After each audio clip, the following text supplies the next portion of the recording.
Germán Tesmer, director del Observatorio Económico Social de la Universidad Nacional de Rosario. Un gusto que esté en el programa. Muchas gracias, un gusto para mí también. Bueno, ¿cómo está la economía post-elecciones? Ganó inesperadamente Unión por la Patria, digo inesperadamente porque todos pensaban que iba a ganar Javier Milei.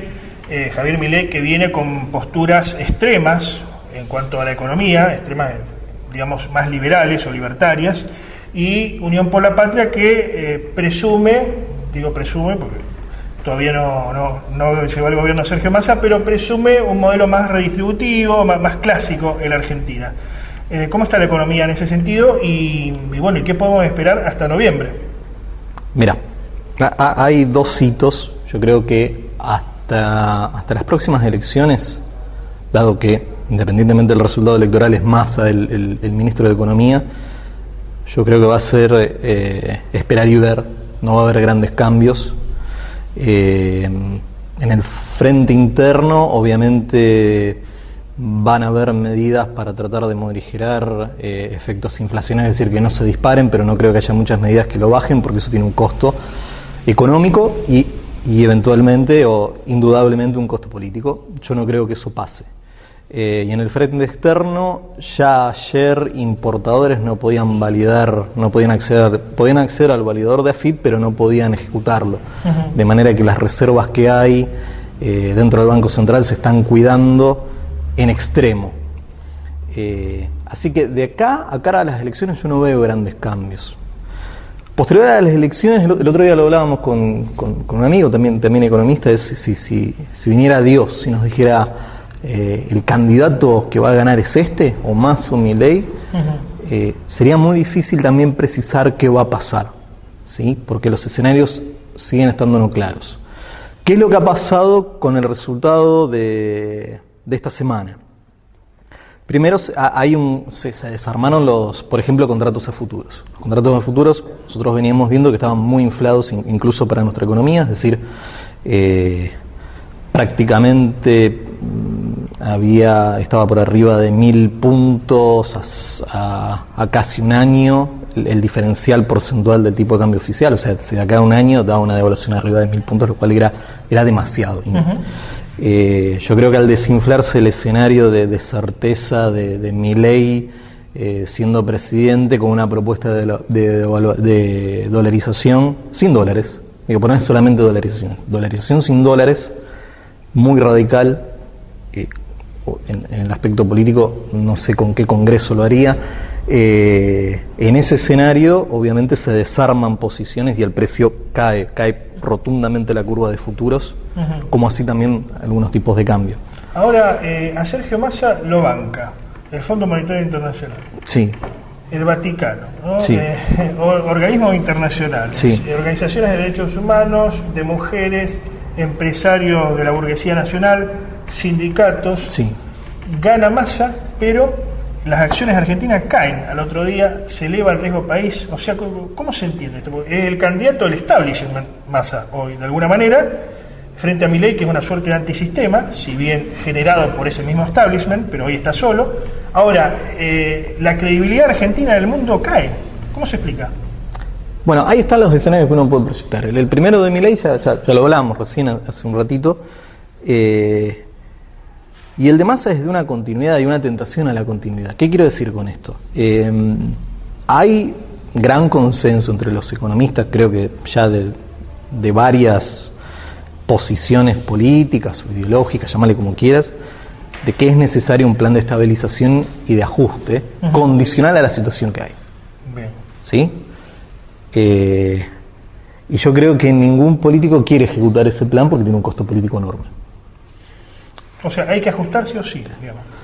Eso es lo que dicen los economistas. Yo creo que hay una tentación muy fuerte de seguir haciendo esto porque es lo que uno observa en Massa, justamente de estirar la masa y de estirar y de estirar y de seguir y de seguir y de seguir.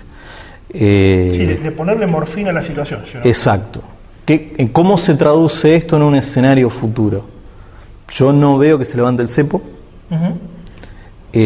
La curva de dólar futuro está dando al día de hoy, si no me equivoco, una devaluación de 60%, con lo cual ahí hay una expectativa de un escenario que no es totalmente definido por Massa, porque Massa, una de las medidas que tomó fue permitir a los exportadores con un tipo de cambio superior, con un 30% adicional, lo cual es una devaluación administrativa, una devaluación encubierta, es decir, estás creando tipo de cambios distintos para determinado sector, con el nivel de complejidad que tiene administrar eso, pero cuentan la misma historia, digo, son historias que vas a corto plazo, vas solucionando con un riesgo inflacionario enorme porque se te pueden acumular problemas y porque la economía pasa a ser muy vulnerable a cualquier shock externo. Uh-huh. Ejemplo de shock externo que pega muy fuerte dentro de Argentina, no en el resto de Latinoamérica, la guerra con Ucrania. El efecto inflacionario fue enorme. Me dejaste picando, ¿no? El mundo necesita energía, Argentina tiene energía, por suerte ahora tardíamente, pero está activando Vaca Muerta. ¿Es la alternativa para que el país salga adelante? ¿La última alternativa, digamos? No vamos a ser tan diferenciales para decir que es la última alternativa. Es una gran alternativa, Porque el campo ya llegó a un límite, además tenemos la sequía. El campo en este momento está muy golpeado por la sequía. Nosotros vivimos en la zona núcleo, que es una de las zonas productoras agropecuarias, una de las 3 más importantes del mundo. Y la sequía ha sido, el efecto ha sido fuertísimo. Por suerte esta semana ha estado lloviendo y había perspectivas de que eso no había acabado. Con las lluvias de esta semana eso se puede empezar a revertir. El campo puede seguir dando, es cierto que los rindes del campo de la zona, no de forma brutal, pero poco a poco van a ir cayendo porque hay un agotamiento del suelo. Uh-huh. Y obviamente el litio es una opción. Ahora, no basta con decir litio. No es solamente, generalmente se piensa en las políticas económicas como trasladar plata de un lugar a otro, o de repartir plata de un lugar a otro. Y es una mirada muy simplista y es una mirada muy contable. Tengo tanto acá, se lo paso a este puede trabajar, y no funciona así. Hay un tema de capacidad de administración, hay un tema de incentivos. Entonces no es solamente el litio. Obviamente el litio bien administrado es una variable de crecimiento y ojalá de desarrollo. Uh-huh. Y es también, al mismo tiempo y simultáneamente, una tentación enorme para mantener esquemas de poder, para proteger el poder, para bancar campañas, etcétera, etcétera. Yo creo que en definitiva es un promedio de las dos cosas y no se podría ser tan inocente de pensar, no, esto se va a usar solamente para desarrollo y no se va a usar para otra cosa.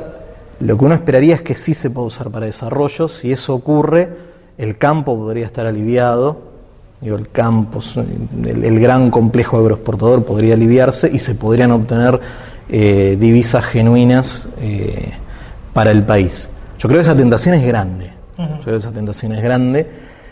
Y puede llegar a ser lo que haga que esto perpetúe. Es decir, cepo, microdevaluaciones con un gran riesgo inflacionario, en el sentido de que, vuelvo al tema de la curva de dólar futuro. Está descontando a 60, con lo cual hay un promedio raro entre el escenario si sale Massa y el escenario si sale Milei, porque si Massa devalúa un 30, hay un 30 ahí que está viendo qué cosa, que está descontando. Bueno, que todavía el resultado no está dicho, primer punto. Bien. Y segundo, si esto sigue, vos vas a tener correcciones. Ahora, correcciones sin plan, llega un momento que se te puede ir de las manos y pueden llegar a cuestiones más importantes o más duras. Que es un poco la historia que se está contando, de este ministro. Esperemos que la cosa mejore. Ojalá. Germán Tesmer, muchas gracias. Bueno, muy amable.